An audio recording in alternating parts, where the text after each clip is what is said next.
Oi pessoal, tudo bem? Eu sou o Titi e esses são os meus 20 centavos. E hoje eu tô indo pro cinema. Eu tô indo assistir o filme Noah. Na verdade eu não vou poder mostrar o filme pra vocês, é claro. É propriedade privada e toda aquela coisa. Mas se trata de um filme da Bíblia, tá aí na boca da galera, tá em pauta, né?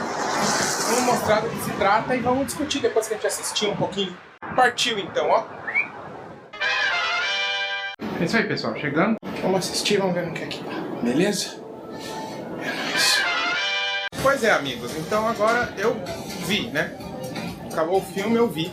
E a bem da sinceridade é que antes de falar eu vou precisar pensar. Vou precisar pensar no que aconteceu. Logo que eu pensar com calma, eu conto pra vocês o que deu. Mas aí vai ser lá de volta no QG.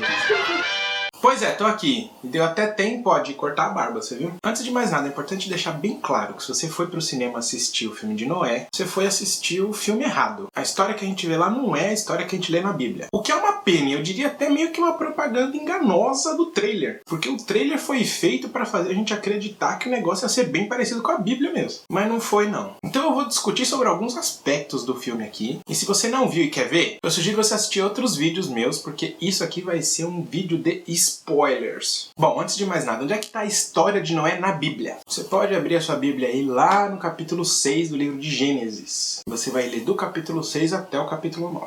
Interessantíssimo é notar que várias outras civilizações antigas que a gente já encontrou também mencionam dilúvio. Por exemplo, existia um dilúvio na cultura suméria, na cultura antiga africana, na cultura hindu, na cultura grega, na cultura mapuche, na cultura pascuense e também nas culturas maia, asteca, inca e até na cultura Uru. Mas de novo, são só daqueles que a gente encontrou, né? Se teve mais, a gente não sabe. Isso pra mim já são uma prova bem bonita de que um dilúvio realmente aconteceu, porque um monte de civilizações perdidas pelo mundo aí falam do mesmo evento. Eu poderia falar aqui da questão das noras de Noé, que a Bíblia diz que Noé levou pra dentro da arca a sua mulher, os seus 3 filhos e todas as suas noras. O que é muito lógico, por sinal. Mas não sei por que cargas d'água no filme o diretor não quis colocar as noras de Noé dentro da arca. Outra coisa que o diretor perdeu de fazer muito bem feito foi o fato de que Noé e a sua família entraram na arca uma semana antes de começar a chuva. Que Deus fechou a porta da arca pelo lado de fora. Não era Noé que decidia quem abria e quem fechava, não.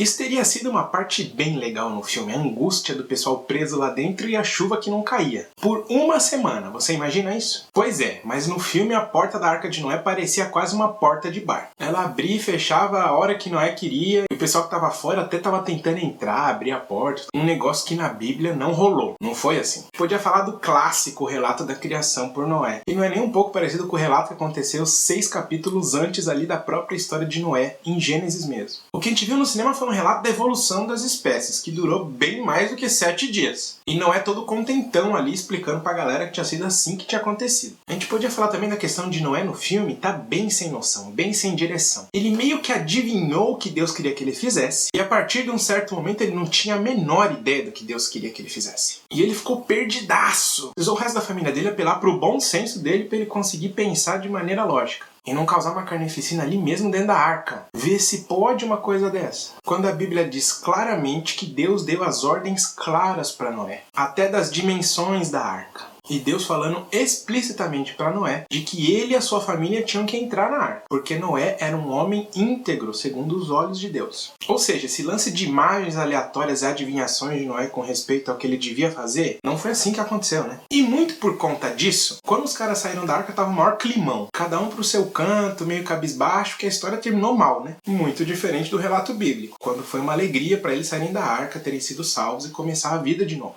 Inclusive Deus faz uma aliança com eles, coloca um arco-íris no céu para mostrar que ele nunca mais ia destruir o mundo com água de novo. Esse arco-íris até aparece no filme, mas bem sutilmente. Tava mais fácil entender os sonhos malucos de Noé do que aquele arco-íris propriamente dito. Isso é pra dizer que o diretor do filme realmente perdeu a chance de fazer um ótimo filme. Ele podia ter mantido o suspense, ele podia ter mantido a emoção, podia ter mantido os efeitos especiais, podia ter mantido o drama, podia ter mantido as relações humanas e ainda assim se manter fiel ao relato e fazer um serviço pra todo mundo. E eu nem sou tão Caxias assim, porque eu sei que num filme a gente precisa mudar algumas coisas pra poder inserir roteiro na história. E só 3 capítulos de um livro da Bíblia não iam conseguir mostrar pra gente muita coisa. Mas a questão é que várias dessas coisas foram deliberadamente alteradas pra meio tirar um sarro de quem acredita na história. Pelo menos eu me senti assim. Mas pra terminar, vamos falar do principal aqui, a questão dos gigantes. Sem contar o fato de que o pessoal economizou muito nos efeitos especiais de gigantes, tava bem mal feito aqueles gigantes de pedra. Nos anos 80 dava pra ter feito alguma coisa parecida, ou até melhor já. Mas tá bom, vamos pular essa parte. A questão da história desses gigantes traz um ponto muito sensível, que é a questão do grande conflito entre o bem e o mal. Nós sabemos pela Bíblia, lá em Apocalipse 12, no verso 7 e 8, que houve uma guerra no céu. E o diabo, Satanás, aquela serpente até que aparece no filme, ele e os seus anjos perderam a batalha. E aí sim eles foram jogados na terra, porque não tinha mais lugar para eles no céu. Esses anjos que caíram no céu não eram anjos bonzinhos, não. E a Bíblia também diz que a única função desses anjos agora é de causar nossa destruição, porque eles odeiam a criação de Deus da mesma maneira que eles odeiam a Deus mesmo. E não tem maneira melhor de ofender a Deus do que ofender as criaturas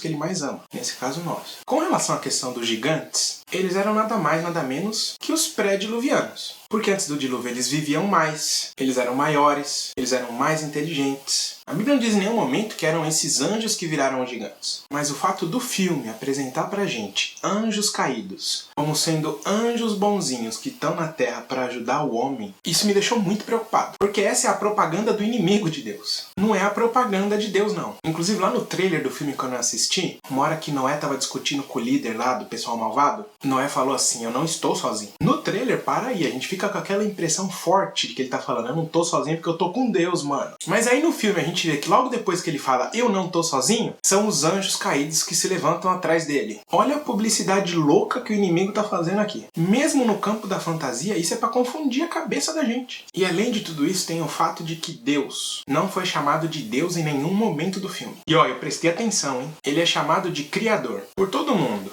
Por Noé, por Matusalém, pelos anjos, pelos malvados. Só faltou os bichos abrir a boca e chamar Deus de Criador, mas não fizeram isso. Essa questão de não chamar Deus de Deus e sempre chamar de Criador é um parâmetro do inimigo de Deus. Ele sabe muito bem com quem ele está lidando. E muito embora ele queira a adoração para si, ele queria ser Deus. Ele queria ser o cara a ser adorado. Mas ele não é. Ele sabe e reconhece que ele não é o Criador. E ele sabe muito bem quem é o Criador. Então muito cuidado com as mensagens implícitas desse filme. Quer assistir o filme? Vai lá assistir. Você vai sair do cinema com a mesma impressão que um monte de gente teve, que em vez de ser Noé, é muito mais aquilo que muita gente está chamando de não é. Mas tudo bem. O importante é você ler a história na Bíblia antes. Saber direitinho como a coisa funcionou de verdade. E aí você não vai ter dúvidas na hora de ver o filme. Não se deixa levar pela correnteza, não. Porque quando um filme é alterado em pontos chaves desse jeito, é porque tem má intenção aí, infelizmente. Beleza? Espero que vocês tenham gostado desse vídeo. Não se esqueçam de se inscrever no canal. Dá uma curtida também nesse vídeo. Deixa o seu comentário aqui, porque eu gosto muito de ler e de ver a participação de vocês. E a gente se vê logo para mais um dos meus 20 centavos. Beleza? Um abraço. Falou!